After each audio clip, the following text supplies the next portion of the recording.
You chose the H-1B visa controversy. So with that in mind, let's bring in former Republican congressman and ABC News contributor John Katko, along with the president and executive editor of the Daily Signal, Rob Bluey. Gentlemen, thank you both very much. John, I want to start with you. We're talking about legal immigration here. Why do you think that has become such a hot button issue for some on the right? Well, when I was in Congress, I became head of the Homeland Security Committee. And at one point when Speaker Ryan was in power, we tried to redo the immigration laws because we understood, and everyone understands, that you can secure the border all you want, but if you don't have corresponding immigration reform, you're never going to really truly get a handle on the immigration situation. And there's visa overstays, there's ag workers that are such high demand. Our visa lottery system is broken. And what happens in the Republican Party, what's developed, we experienced it then, and it's developed since, is anytime you talk about immigration, the reaction is no amnesty, get them all out. Well, that's not realistic, number one. And number two, we educate a lot of people who all these high-tech companies and specialties want to grab, and they can't stay here after we educate them, number one. And number two, when we need this help from other countries, we don't get it. It's very simple. Have visas for people from other countries, but if they start cutting in the jobs, the next year you just decrease the number of visas. It's a pretty simple formula. And I think Musk and Ramaswamy are spot on in that we need these people to compete on the world stage and instead of having those people competing against us.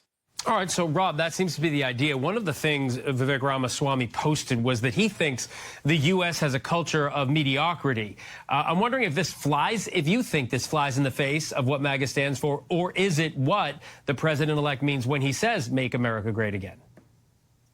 Well, Phil, it's an interesting debate. I'm not surprised that your viewers picked it as the topic of choice this week for exactly the reason that we've seen played out. I mean, Vivek Ramaswamy clearly touched a nerve with his comments. I do think that there's probably some merit to what he was talking about. We do need to focus on the academics and make sure that our kids are succeeding. At the same time, maybe, not taking such pointed shots at football and other activities that really, are part of American culture and should be celebrated.